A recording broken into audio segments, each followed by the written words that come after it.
شاہد.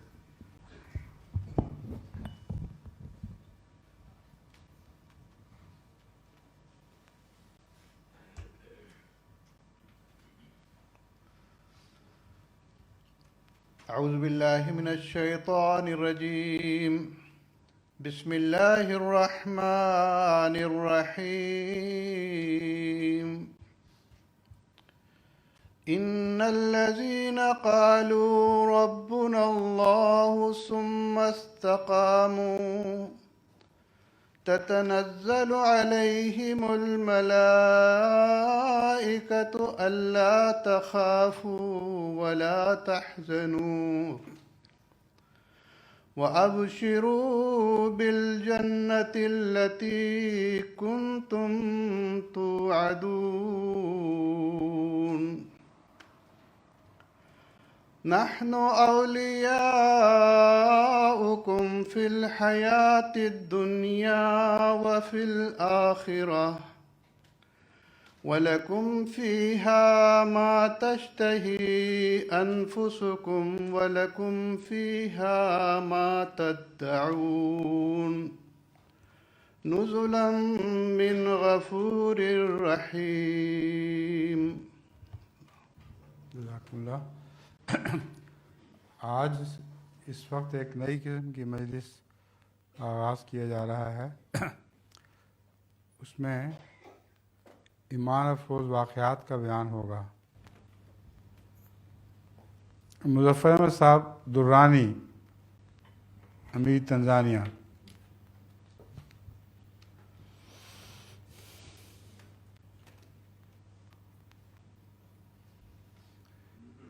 بسم اللہ الرحمن الرحیم.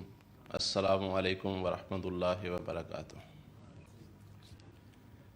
تنزانیہ آنے سے قبل خاکسار کینیا میں تھا، اس لیے بات کا آغاز کینیا سے کرتا ہوں. کسومو صوبہ نیانسا میں عیسائیت کی اکثریت ہے، اور کسومو سے لے کر لیک کے کنارے مسوری تک اسلام سے مراد احمدیت ہے. مسوری کے علاقے میں ہم نے پروگرام بنایا کہ چونکہ یہاں پر نہ اسلام کا نام ہے نہ بھی میسج پہنچا ہے، ہم یہاں پر پہنچ کر اسلام احمدیت کا تعارف کروائیں. پہلے ایک وفد بھجوایا گیا تاکہ رابطہ کریں، لیکن جو دن مقرر کیے گئے تھے متعلقہ آدمی کے کسی عزیز کی فوتگی کے باعث صحیح انتظام نہ ہو سکا. تاہم وہاں پہنچے، وہاں کے اسسٹنٹ چیف سے رابطہ کیا اور جلسے کا اعلان کروا دیا گیا، جو ایک کھلی جگہ پر ایک درخت کے نیچے تھا. ہم نے لوگوں کو بلایا، لیکن ایک حجاب تھا، چونکہ وہ سارا علاقہ عیسائیوں کا تھا. مسلمانوں کو وہ پہلی دفعہ دیکھ رہے تھے کہ مسلمان تبلیغ کے لیے آئے ہیں، اس لیے ہم ان کو بلاتے رہے اور وہ دور سے ہی ہمیں ہمارے سلام کا جواب دیتے رہے. ہم نے تبلیغ کا آغاز کیا. وہاں پر ایک دوست نے ہماری مدد کی، ہمیں گتے کا پائپ لا کر دیا، جس کو ہم نے بطور لاؤڈ سپیکر استعمال کیا تاکہ آواز ان تک پہنچتی رہے. ہماری 2-3 تقریریں پورے زور سے ہو گئیں، لیکن لوگ قریب نہیں آتے تھے، دور سے ہی بیٹھے بیٹھے سن رہے تھے. تقریباً 2 گھنٹے کے بعد ہم نے پھر ان کو سوالات کا موقع دیا. تو سوالات کے وقت کچھ حجاب بھی دور ہو چکا تھا، وہ آہستہ آہستہ لوگ آنے شروع ہوئے اور انہوں نے بہت سوال پوچھے. اور عصر تک خدا کے فضل سے وہ اتنے مانوس ہو چکے تھے احمدیت سے، سارے سوالات پوچھنے کے بعد، تسلی کرنے کے بعد، کہ اس دن عصر کے بعد 350 افراد کو، جو سارے کے سارے عیسائی تھے، احمدیت قبول کرنے کی توفیق ملی. اور انہوں نے ہم سے یہ شکوہ کیا کہ آج سے پہلے آپ لوگ کہاں تھے؟ کیوں اسلام صرف شہروں تک محدود ہو کر رہ گیا ہے، باہر نہیں آتا؟ رات ہم انہی کے پاس ٹھہرے.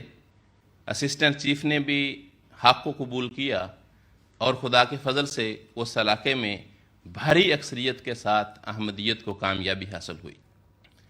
اگلے دن ہمارا پروگرام تھا پانی کے اندر ایک جزیرہ ہے چند 100 ایکڑ زمین کا، جس کا نام ماگارے ہے. ہم کشتی کے ذریعے اس جزیرے میں بھی پہنچے۔ اس دن وہاں پر عیسائیوں کا کوئی پروگرام تھا، تقریب ہو رہی تھی، تو دوپہر کو جب ہم وہاں پہنچے تو عیسائی اپنے جلسے کے بعد کھانا کھا رہے تھے۔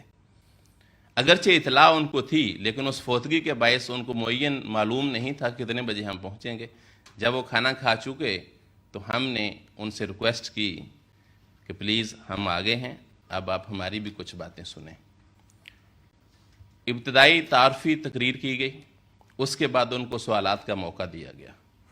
وہاں پر کئی عیسائی پادری پہنچے ہوئے تھے، تو انہوں نے پہلے کوشش کی کہ اسلام کے خلاف ایسے سوالات پوچھیں کہ جس سے اسلام بدنام ہو اور ہماری تبلیغ فیل ہو جائے، لیکن خدا تعالیٰ نے اتنا فضل کیا کہ جو بھی سوال پوچھتے تھے اس کا تسلی بخش جواب ان کو ملتا رہا، اور اس کے نتیجے میں عیسائی پادریوں نے یہ دیکھا کہ اب یہاں پر ٹھہرنا مناسب نہیں ہے۔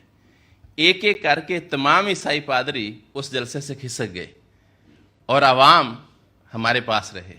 تمام لوگ وہاں کے بیٹھے رہے، بڑی دلچسپی سے، شوق سے بعد میں وہ سوالات پوچھتے رہے، اور خدا کے فضل سے شام کو 100 گھرانے جو اس جزیرے کے وہاں پر موجود تھے، خدا کے فضل سے سارے کے سارے احمدی ہو گئے۔ اب خدا کے فضل سے ہم نے وہاں پر اپنا عارضی معلم بھجوایا ہوا ہے، جگہ کرائے پر لے کر نمازوں کا انتظام ہے، اور جماعت خدا کے فضل سے اچھے طریقے سے چل رہی ہے۔ ان بیتوں کے نتیجے میں کیسے لوگ پیدا ہو رہے ہیں، یہ بات بھی میں عرض کرنا چاہتا ہوں۔ مریہینی صوبہ کوسٹ میں ایک جگہ ہے، وہاں پر صرف ایک احمدی تھے جن کا نام مزے عمری تھا۔ 1991 میں خدا تعالیٰ نے دائیان کی تبلیغ کے نتیجہ میں ایسی برکت دکھائی کہ پورے کا پورا گاؤں 600 افراد احمدیت میں داخل ہو گئے۔ اس سے اس پہلے احمدی کو، مزے عمری کو، اتنی خوشی ہوئی کہ اس کا سارا گاؤں احمدی ہو گیا ہے۔ اس نے 25 ایکڑ زمین جماعت کو اپنی ضروریات پوری کرنے کے لیے پیش کی، اور کہا کہ مجھے اتنی خوشی ہے کہ آج میرا سارا گاؤں کے تمام لوگ احمدیت میں آ چکے ہیں، میں اس خوشی کے اظہار کے طور پر 25 ایکڑ پیش کرتا ہوں۔ جب اس بزرگ کو مجسٹریٹ کے سامنے لے جایا گیا تاکہ وہ بیان دے کہ اس نے جماعت کو یہ زمین گفٹ کی ہے، تو مجسٹریٹ نے اس کو بہت سمجھایا کہ مزے سے مراد بوڑھا آدمی ہے، کہ او بوڑھے، تم یہ 25 ایکڑ زمین جماعت کو مفت دے رہے ہو، تمہارے ساتھ فراڈ ہو رہا ہے، یہ لوگ تمہیں داؤ لگا رہے ہیں اور تمہاری زمین چھین رہے ہیں، کیا تمہاری عقل کام کر رہی ہے کہ 25 ایکڑ زمین مفت دے رہے ہو؟ اس نے کہا میری عقل بھی کام کر رہی ہے، میں بالکل صحیح ہوں، لیکن مجھے خوشی اتنی ہے کہ میں اکیلا تھا اپنے ایمان پر، لیکن خدا تعالیٰ نے آج مجھے یہ دن دکھایا ہے کہ میرے پیچھے سارا گاؤں، پورے کے پورے 600 لوگ خدا کے فضل سے احمدی ہو چکے ہیں۔ اس خوشی کے طور پر میں پوری ہوش کے ساتھ خدا کی خاطر یہ زمین پیش کر رہا ہوں، اور وہ قطع زمین جماعت کے نام رجسٹرڈ ہو گیا۔ جماعت نے خدا کے فضل سے اس ہال سے بڑی مسجد وہاں پر فوری طور پر آئرن شیٹس کے ساتھ بنوائی، ساتھ معلم ہاؤس بنوایا، اور اس کا اس علاقے پر بہت اچھا اثر پڑا، اور اس کے ارد گرد کے دیہاتوں میں بھی خدا تعالیٰ کے فضل سے بہت سارے لوگوں کو احمدیت قبول کرنے کی توفیق ملی۔ اور اب حال یہ ہے کہ مسجد کے ساتھ ہی گورنمنٹ کا پرائمری سکول ہے، سکول کی فٹ بال گراؤنڈ نہیں ہے، انہوں نے جماعت سے ریکویسٹ کر کے فٹ بال گراؤنڈ مانگی ہوئی ہے کہ تاکہ سکول کے بچے اس گراؤنڈ میں کھیلتے رہیں۔ ایک اور تبلیغ کے دوران مسلم علاقوں میں جو ہمیں مشکل پیش آتی ہے وہ ہے نماز کے وقت امامت کون کروائے۔ مسلم علاقوں میں ہم تبلیغ کے لیے گئے ہوئے ہیں، 2 3 4 پورا ہفتہ وہاں رہنا ہے، ان کی مسجدوں میں ٹھہرنا بھی ہے، تو نماز کی امامت کون کروائے گا؟ اگرچہ ہم ان سے رابطہ بھی کر لیتے ہیں، ان کو سمجھاتے ہیں، ان سے مانگ بھی لیتے ہیں کہ یہ موقع ہمیں دے دیں، اور خاکسار یہ بھی کرتا ہے کہ نماز کے وقت سے پہلے تیار ہو کے قبلہ کے پاس جا کے بیٹھ جاتا ہوں، وہاں سنتے پڑھتا ہوں۔ تو ایک بیرونی مہمان ہونے کے ناطے ایک شیخ سے مراد وہاں بڑا عالم ہے، شیخ ہونے کے ناطے 99% مجھے کامیابی ہوتی رہی ہے کہ امامت کے لیے وہ دعوت دیتے ہیں کہ ٹھیک ہے نماز آپ ہی پڑھائیں۔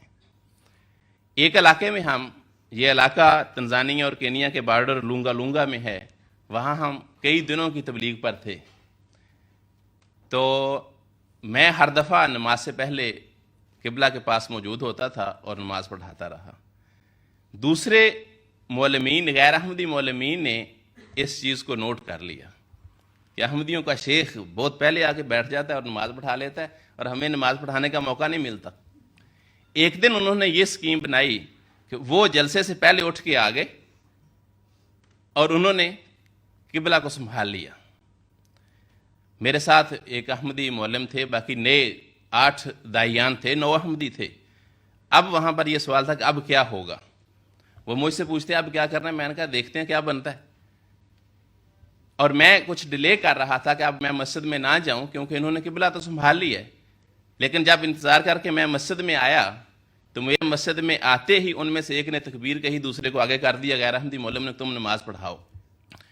لیکن میں آپ کو جو بات بتانا چاہتا ہوں وہ بڑی خوش کن بات تھی کہ وہ 3 معلم غیر احمدی 3 تھے، ہم خدا کے فضل سے 9 تھے اور ہمارے احمدی بھی آگے صفوں میں بیٹھے ہوئے ہیں. جب اس غیر احمدی نے تکبیر کہی اور ان میں سے ایک آگے قبلہ میں محراب میں چلا گیا تو احمدیوں میں سے ایک بھی نہیں تھا کہ جو ان کے ساتھ نماز پڑھنے کے لیے کھڑا ہو. سارے کے سارے احمدی وہاں پر بیٹھے رہے. حالانکہ وہ 9 احمدی تھے، ابھی ان کو پوری طرح جماعت کی واقفیت نہیں تھی کہ ایسے موقع پر کیا کرنا ہے. جب ان کے بڑے مولوی صاحب نے یہ صورتحال دیکھی، جو پیچھے کھڑے تھے تکبیر کہنے والوں میں، انہوں نے یہ صورتحال دیکھتے ہی فوری طور پہ مجھے یہ درخواست کی کہ شیخ آپ آئیں اور آ کے نماز پڑھائیں، اور انہوں نے اپنے معلم کو پیچھے کر لیا. یعنی مقصد یہ تھا کہ اس ماحول میں جو بیعتیں ہو رہی ہیں، خدا کے فضل سے ایسے لوگ تیار ہو رہے ہیں کہ جو اپنا سب کچھ قربان کرنے کے لیے تیار ہیں، کہ جو جماعتی مسائل کو سمجھ رہے ہیں اور خدا کے فضل سے ایک بہترین مسائل کو سمجھنے والی، حالات کو دیکھنے والی جماعت تیار ہو رہی ہے.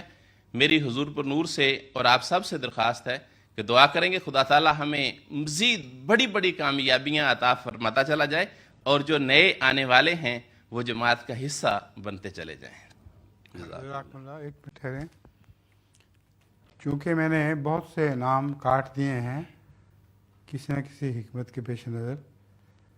ان میں سے عبدالوہاب آدم بھی ہیں اور حافظ جبرائیل سعید بھی ہیں.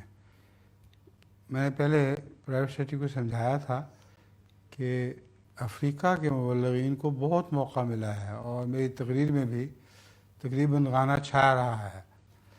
تو اس مجلس میں جو آج ہونی ہے یا شام کو ہوگی یا کل اگر ہونی ہے، اس میں موقع دیا جائے دوسروں کو کہ وہ آگے آ کے اپنے واقعات پیش کریں. تو اب میں سوچتا ہوں کہ اس وقت چونکہ زیادہ تیزی سے گزرنے لگا، اس لیے اس کو روکنے کی خاطر ان پر سوال و جواب کا موقع شروع کر دیا جائے.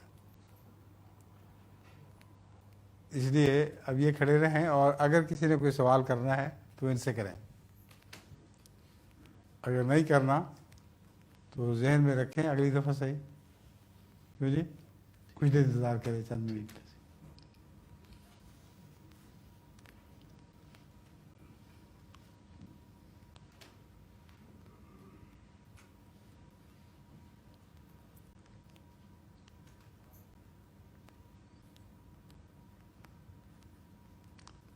لوگ چونکہ ذہنی طور پر تیار نہیں تھے، اس لیے آپ کی چھٹی جلدی میں ہو گئی. تشریف لے جائیں.